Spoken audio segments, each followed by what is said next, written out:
Hi guys, welcome to the Grapplers Academy. Back today having a little bit of an in-depth dive into the technique that we looked at from the video earlier on in the week of Woodley versus Darren Till. One of my personal favourite submissions, the DARS.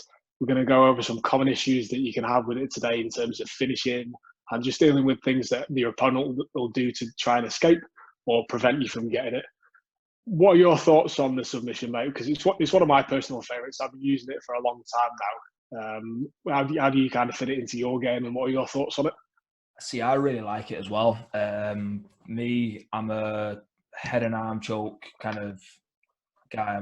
Personally, my head and arm triangle from mount has been like a bit more of a favourite one as of recently. But I do love a good DARS, and it was one of those submissions that, we sort of have like a little cycle you go through where you've got to be like, right, I'm going to work on this one, then I'm going to work on this one, then I work on this one. And it was sort of taking that top rank of the one that I really wanted to improve upon. You can't muscle out of a choke, and if someone taps to a choke, it takes a lot of finesse for this kind of submission. I'm a big fan of it.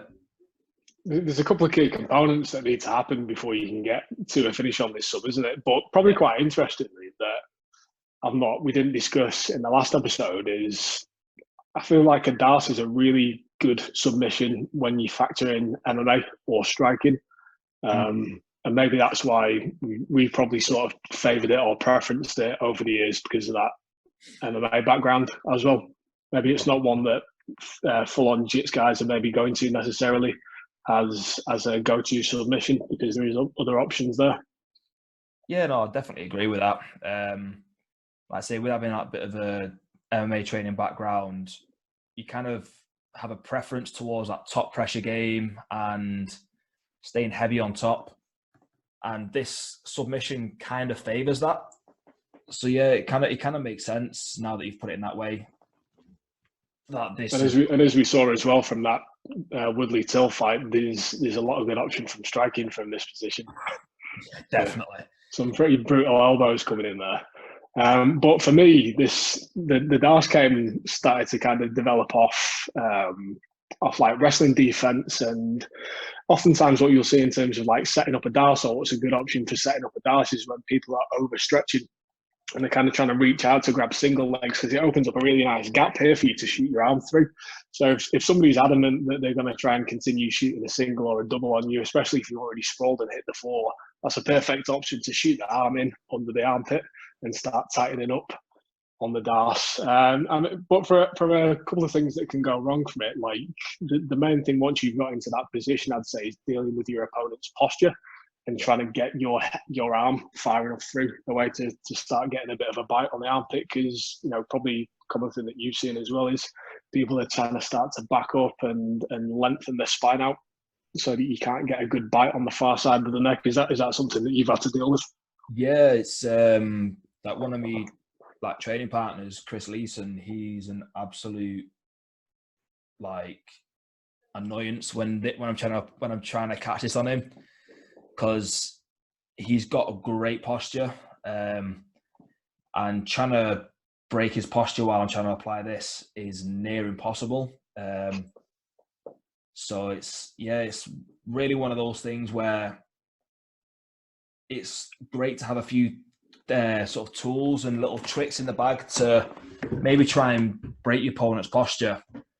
And like one thing that I've done or do like even while still playing this is I'll use my leg that's up near the head, and I'll almost step over the head as if I'm doing like a previous necktie, but the mighty turtle, and I'll kind of like hamstring curl around the crown. And as I'm doing that, I'll be feeding my other hand further through. And then once I've got the clearance for the full palm, that's when I'll tie the hands together and pinch the elbows to kind of keep them in that balled up position. Yeah, same for me. I think it's like thinking about putting blockers in place to stop them from stretching back, isn't it? Yeah. And one that I use quite a lot, let's say, for example, I've got the right arm through, and that's what's going for the bite on the far side of the neck. This left elbow is always free to stick behind the head and start pulling them in towards you and shelving their head on your hip. that why One thing that's you drop it through the head first and then go behind it? Yeah, I mean, I'm always thinking that I want to try and emulate Tyron Woodley in this. So maybe if a sneaky elbow comes through there and then you start, it depends who you're going with. If it's somebody I really don't like, then yeah, there might be an accidental elbow coming through there. But equally, if it's somebody that I really like and I've been training with for years, there's probably going to be an elbow coming through on there. So probably a few more, to be fair, if you really like them. It's how we show affection, isn't it? The weird thing is when they like it, like when they start smiling at you when you're doing that, then it puts me off a little bit. To be fair, I'm a smiler. If someone's trying to put something gnarly on me and around, I'm like going, does this mean that I can do it as well? Yeah, you've got to come across those weird guys when you're doing a submission to them. They'll just start laughing, so off-putting, yeah, or like making some weird sounds. To be fair, I probably just put the submission on harder. Yeah, you might enjoy it. You never know. Yeah, there's all sorts at a grappling club. So yeah, I use the elbow to kind of pull the head in, because essentially what you're trying to do is compress the spine up, so you can make that distance shorter for the arm to come through.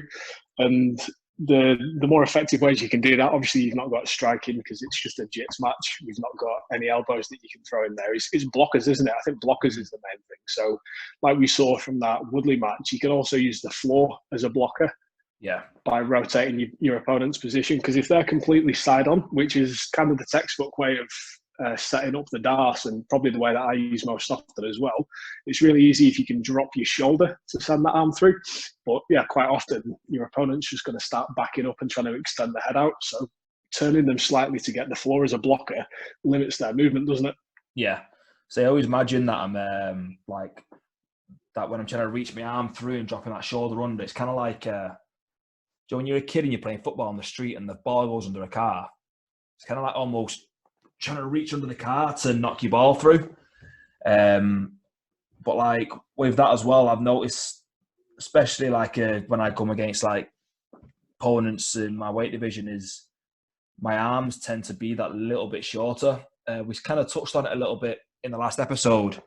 Mentioned sort of like Cam and Ian Bromley sort of with their tip of, rather if you can't get a full palm on the bicep, kind of going below the elbow to get the full palm on there, rather than getting fingertips and possibly losing it, coming below the elbow and getting a full grasp and almost hooking onto the forearm or even going down to the wrist, because it's still the same motion and same pinch.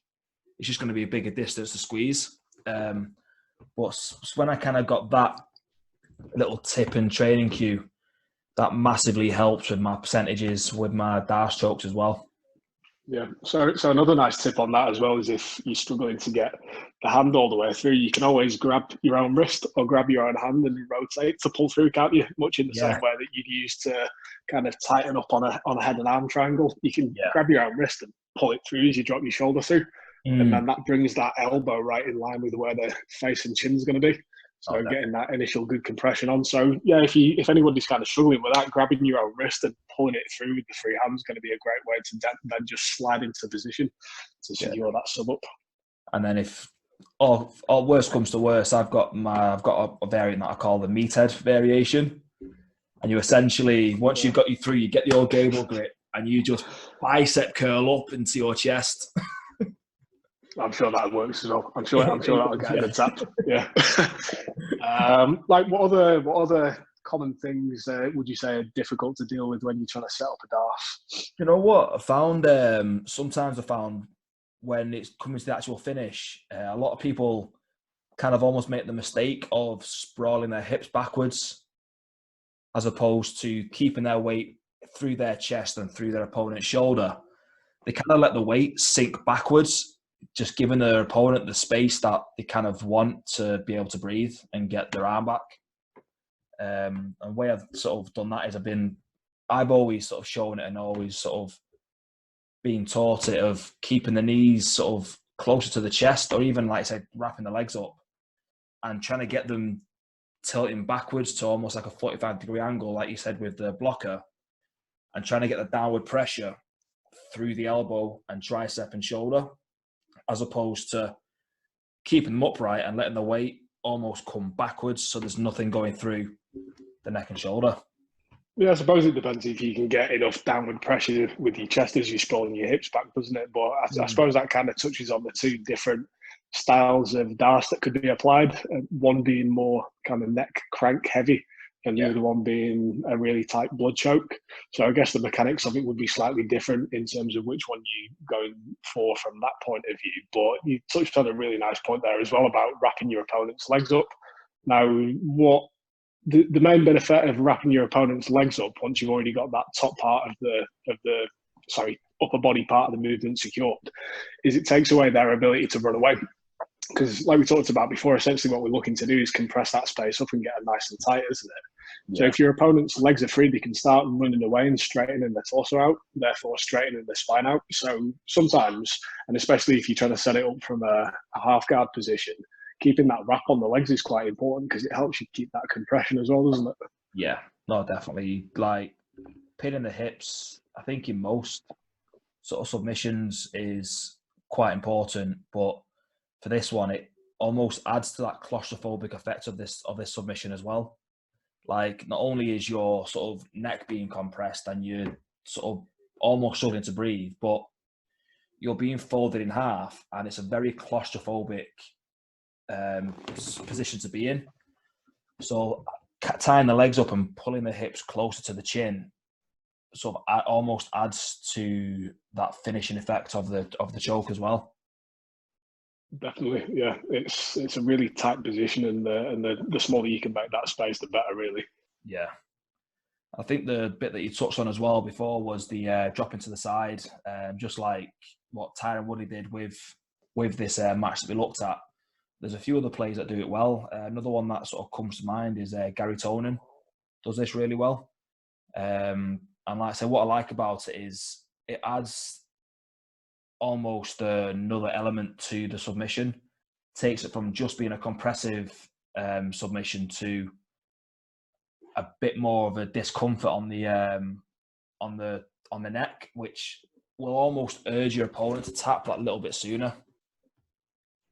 Yeah, sometimes I think once you've got the position tightened up, just like it's hard to show because we're not on the mats, this would be a really nice one to go through on the mat. But dropping to the side, so there's no head pressure for you on the floor, isn't always the best option because it's going to actually lift your opponent's elbow up rather than putting the downward pressure that you need to finish the choke. Whereas going over, and let's say the floor's here, so you've got head pressure on the floor as well as shoulder pressure, means you're going to be putting more force over the top of them and therefore down through them into their arm, into the floor as well. So it's getting all of your body weight over the top of them rather than dropping off to the side and making space for them to breathe there. Yeah. And yeah, like if you can keep the leg wrapped up as well while you're doing that, that's going to be way tighter a finish. Like that's probably my preferred method on the finish, to be honest. Like I do like sprawling the hips out as well, but if you can get right over the top of them and drive your whole body weight down through your chest, through your shoulders and in your head into them, I personally think that that's the most effective way of getting it. It's certainly the tightest way of securing it. And then it also gives you a couple of different options off the back of it as well, doesn't it? Like if they are able to start mounting an escape, you've got more bases and more options to go from off the back of that. Yeah, no, definitely. I think sort of keeping the body and the legs tied up as well as that drop to the side, like I said, it just adds a whole new element to it and really sort of gives your opponent less chances of escape as well. Yeah. And like I said, if things do go wrong, just as you said, it gives you options to transition to other positions, and even possibly setting up secondary submission attacks as well if that one doesn't go to plan. Yeah, there's a lot of different options from there. As soon as you've got that head and arm control on your opponent, you've got a lot of different ways that you can go. Now, it would be remiss of me not to mention the fact that I was on the receiving end of a really good defence of this in a comp last year or the year before. So I had this DARS position locked up super tight on the guy, or at least I thought I did. I had the legs wrapped up, which I thought was a really good way of securing. But what I wasn't aware of, or what nobody had done to me before, was use that entanglement of the legs that I'd done to start creating their own leg entanglement. And they ended up in like a outside Sinkaku position or an outside Ashi position and set up a really nice heel hook. Like I've just got to take my hat off to that guy for being able to worm his way out of that and start securing up the legs to that. So it's almost thinking about which way round you're going to tie the legs up. I think if you wrap in the top leg, that's probably the most favourable option to do it, because it takes away the option of having that inside leg controlled by your opponent on the bottom. It's probably like a super low percentage chance of that happening, but it is just to be aware that it is there as an option.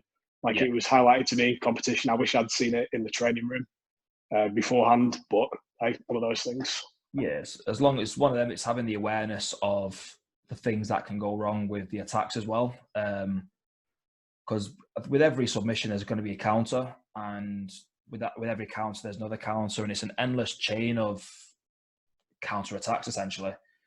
But it's being aware of the counters and having the self-awareness to essentially stop them, or know when to stop your attack to transition to something else. Yeah, definitely. I wish I'd have seen that in the training room before seeing it in competition. But like I say, it's one of those things, isn't it? The more different players and styles you can expose yourself to, the better. Oh, of course. And like I said, you survived and you've learnt the lesson, and it's probably not going to happen to you again now. That absolutely. Oh, definitely. Well, thank you for tuning in to sort of our level up your DARS game discussion. If you've got any questions feel free to hit us up on our social medias, or even drop us a comment here, or drop us a message on here. And we're going to sort of really try and push these subjects. And when we can get back onto the mats, these discussions will be accompanied by actual demos as well. So as soon as we can, we're going to be adding that kind of content to what we're providing for you. Thank you.